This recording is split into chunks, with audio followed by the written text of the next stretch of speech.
ব্রিগেডের ময়দানে 26 তারিখ ব্রিগেডের ময়দানে যাচ্ছি কি যাচ্ছি না এই নিয়ে একাধিক মানুষ প্রশ্ন করছে, জানতে চাইছে যে ভাইজান যাচ্ছেন কি যাচ্ছেন না। অবশ্যই আমি মনে করি এটা ক্লিয়ার করা একটু দরকার আছে।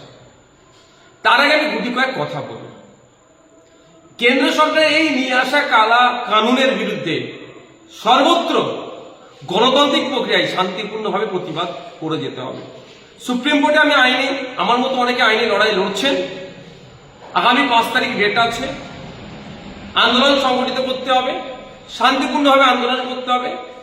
আমরা এখানে যত আন্দোলন সংগঠিত করতে পারবো দিল্লিতে ইম্প্যাক্ট হবে। আর আমাদের আন্দোলনে যদি আমাদের আন্দোলনে ঢুকে যদি হিংসা ছড়িয়ে দেয় তাহলে কিন্তু এর ব্যাড ইফেক্টও দিল্লিতে পড়তে পারে। সুতরাং আমরা যারা আন্দোলন যেখানে যেমন ভাবে করছি আমাদের আন্দোলনটা যেন গঠনমূলক হয়, শান্তিপূর্ণ হয়, ধর্মনিরপেক্ষ হয়, গণতান্ত্রিক প্রক্রিয়াতে হয়। আমাদের আন্দোলনে ঢুকে কেউ যদি হিংসা ছড়াতে যায় সেগুলোকে আমাদেরকে আটকাতে হবে। বাংলায় আমাদের আন্দোলনে হিংসা ছড়ানোর চেষ্টা হয়েছে, হিংসা ছড়িয়েছে। জঙ্গিপুরে সেখানে পুলিশ অতি সক্রিয় হিংসা ছড়িয়েছে। আপনার বিভিন্ন জায়গাতে আমরা দেখছি এটা হচ্ছে, অনেক জায়গায় খবর আসছে পুলিশ আটকাচ্ছে, মিটিং মিছিল করতে দেবে না, এইগুলো হচ্ছে। এগুলোকেও আটকাতে হবে, শান্তিপূর্ণভাবে গণতান্ত্রিক প্রক্রিয়া আন্দোলন করতে হবে। এখন আমার পক্ষে আমি যে উত্তরটা দিচ্ছি, ব্যাপারটা হচ্ছে অনেক সময় নিজেকে আগুনে পোড়াতে হয় সমাজকে আলোকিত করার জন্য, অনেক সময় নিজেকে একটু গুটিয়ে নিতে হয় বৃহত্তর স্বার্থের জন্য। আপনারা জানেন মোমবাতি নিজে আগুনে পুড়ে যায় সমাজকে অন্ধকার থেকে আলোকিত করার জন্য।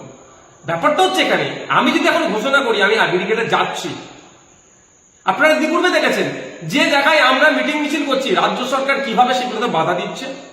ভাঙড়ে দেখুন, হাজার হাজার ছেলের নামে আমাদেরকে মিথ্যা মামলা দিয়ে দিয়েছে, আমার নামে মামলা দিয়েছে। আমি আমারটা নিয়ে ভাবি না, আমি গরিব ছেলেগুলোর কথা ভাবি সবসময়। তো সুতরাং আমি যেখানে যদি ঘোষণা দিয়ে দিই তাহলে এই প্রোগ্রামের পারমিশন নিয়ে অনেক সমস্যা হবে, এটা আপনাদের বুঝতে হবে। বড় ভাইজানের প্রসঙ্গে আসি।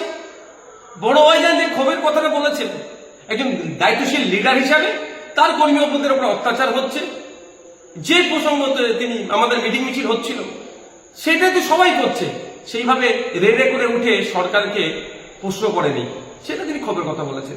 আর তার বক্তব্যতে তিনি একবারের জন্য বলেননি, অন্য কাউকে নিরুৎসাহী করেনি যে আপনি যাবেন না।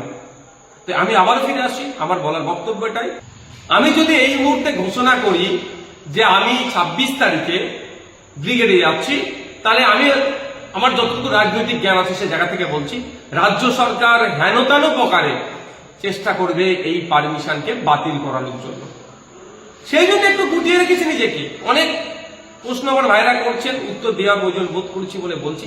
শুধু একটা গল্প বলে আজকে আমার ভিডিওটি শেষ করব। গল্পটি এটাই, বাচ্চাবেলায় পড়েছিলাম আমি, এক রাজার দরবারে, এক বাদশার দরবারে দুটো মহিলা এসেছিলেন একটি শিশুর প্রকৃত মাকে সেই মর্মে বিচার জানাতে।